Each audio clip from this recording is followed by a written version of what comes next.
विश्व एक विशाल व्यायामशाला है जहां हम खुद को मजबूत बनाने आते हैं।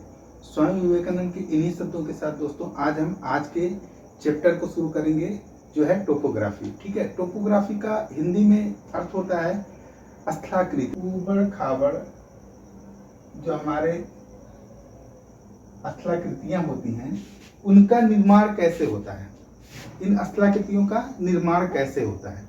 ठीक है, इसी का अध्ययन हम इसमें करेंगे, टोपोग्राफी में इसी का अध्ययन करेंगे। तो देखिए दोस्तों, पृथ्वी के अंदर और बाहर दो प्रकार के बल कार्य करते हैं। आंतरिक बल कार्य जिसको इंडोजेनेटिक फोर्स कहते हैं और बाह्य बल जिसको एक्सोजेनेटिक फोर्स कहते हैं। इंडोजेनेटिक फोर्स और एक्सोजेनेटिक फोर्स। देखिए, इंडोजेनेटिक फोर्स से भी स्थलाकृतियों का निर्माण होता है, लेकिन इसको हम बाद में पढ़ेंगे।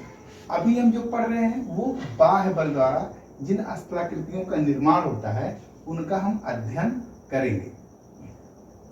अब देखिए, ये बाह्य बल किन के द्वारा होता है, जो स्थलाकृतियों का निर्माण होता है वो किन कारकों के द्वारा होता है। तो हमारे पृथ्वी पर कुछ कारक हैं जिनके द्वारा स्थलाकृतियों का निर्माण होता है, जिसमें आपका नदी के द्वारा स्थलाकृतियों का निर्माण होता है, पवन के द्वारा स्थलाकृतियों का निर्माण होता है, जल धाराओं के द्वारा स्थलाकृतियों का निर्माण होता है, हिमानी के द्वारा स्थलाकृतियों का निर्माण होता है। ठीक है, ये सभी कारक हैं जो पृथ्वी के बाह्य भाग पर स्थलाकृतियों का निर्माण करते हैं। अब देखिए, ये जो है जिन क्रियाओं के द्वारा अपने स्थलाकृतियों का निर्माण करते हैं उसमें अनाच्छादन क्रिया आ जाती है। ठीक है, अनाच्छादन अपक्षय और अपर्दन का संयुक्त रूप होता है। अब हमें यहाँ समझने वाली कौन सी बात है, अगर ये इन चीजों को हम समझेंगे, तीन चीजें महत्वपूर्ण हैं यहाँ पे। अगर इन चीजों को हम समझ लेंगे तो हमारे लिए इसका अध्ययन करना जो है बहुत आसान हो जाएगा। इनके द्वारा जो स्थलाकृतियां निर्मित होती हैं, ठीक है, इनके द्वारा जो स्थलाकृतियां निर्मित होती हैं वो इन्हीं क्रियाओं के द्वारा होती है। अब देखिए, अपक्षय क्या होता है, अपक्षय, अपर्दन और निक्षेपण। देखिए, अपक्षय जो होता है, अपक्षय का मतलब जैसे कोई चट्टान है। अपक्षय का मतलब क्या हुआ, जैसे कोई चट्टान है, ये चट्टान अपने ही जगह पर स्थिर है और इस पे जो है वर्षा हो रही है, इस पे सूर्य के प्रकाश पड़ रहे हैं, डेली या धूप खा रहा है और कभी कभी वर्षा हो जा रही है। ठीक है, ऐसे कुछ दिनों तक, कुछ सालों तक ये पड़ा रहा, तो इसमें क्या हो जाता है, इसका कलर चेंज हो जाता है या ये टूट जाता है, चट्टान टूट जाता है, तो इसका क्या हो जाता है, अपक्षय हो जाता है। मतलब एक ही जगह पे अपक्षय हो गया। ठीक, और यहाँ पे देखिए ये अपक्षय हुआ, तो अपक्षय दो क्रियाओं के द्वारा संपन्न होता है। अपक्षय जो है दो क्रियाओं के द्वारा संपन्न होता है। देखिए, एक तो होता है भौतिक अपक्षय होता है, दूसरा होता है रासायनिक अपक्षय होता है।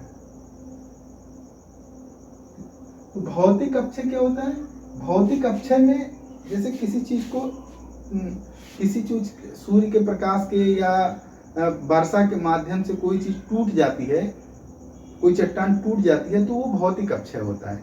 वहीं पे अगर केमिकल, जैसे आप अम्ल वर्षा की बात सुने हैं, अम्ल वर्षा से कई चीजें ऐसी होती हैं, जैसे ताजमहल अभी हमारा देखिए, तो ताजमहल हमारा संगमरमर का है, अगर उस पर कहीं एसिडिक रेन पड़ रही है, महल क्या हो जा रहा है, उस ताजमहल का जो संगमरमर है वो खराब हो जाएगा। ठीक है, अम्ल वर्षा के कारण, क्योंकि वो उसका क्षय कर दे रहा है, क्षय कर दे रहा है। तो दो प्रकार से अपक्षय क्रिया संपन्न होती है, भौतिक अपक्षय और रासायनिक अपक्षय। मतलब एक ही स्थान पर कोई चट्टान क्या हो जा रहा है, टूट जा रहा है। अपर्दन की बात जब करते हैं तो अपर्दन में क्या होता है, जैसे चट्टानें ऐसे चल रही हैं, तो चट्टानें चल रही हैं और आपस में ऐसे रगड़ खा रही हैं। क्या हो रही है, रगड़ खाने से ये क्या कर रही है, एक दूसरे को तोड़ रही हैं। इस तरह से रगड़ खा रही हैं और एक दूसरे को तोड़ रही हैं। तो जो ये क्रिया होती है ये अपर्दन की क्रिया होती है। ये क्रिया क्या होती है, ये अपर्दन की क्रिया होती है। एक स्थान पे नहीं ऐसे चलेंगे तो ये एक दूसरे को क्या करेंगी, रगड़ेंगी, तोड़ेंगी, तो ये अपर्दन की क्रिया होती है। एक जगह इकट्ठा कर दी जाती है, तो इसको क्या कहा जाता है, इसको निक्षेपण कहा जाता है। मतलब एक जगह इकट्ठा करना क्या होता है, निक्षेपण होता है। तो इन्हीं क्रियाओं के माध्यम से ये जो कारक हैं ये स्थलाकृतियों का निर्माण करते हैं। तो दोस्तों अब हम ये तो यहाँ पे हम जानेंगे कि हमको क्या क्या पढ़ना है टोपोग्राफी में। तो इनके द्वारा जो नदी के द्वारा जो स्थलाकृतियां हैं, पवन के द्वारा स्थलाकृतियां हैं, जल धारा के द्वारा जो स्थलाकृतियां हैं और हिमानी के द्वारा जो स्थलाकृतियां हैं, इनके द्वारा कौन कौन सी स्थलाकृतियां बनती हैं, ठीक है, इनके द्वारा कौन कौन सी स्थलाकृतियां बनती हैं इसका हम अध्ययन करेंगे।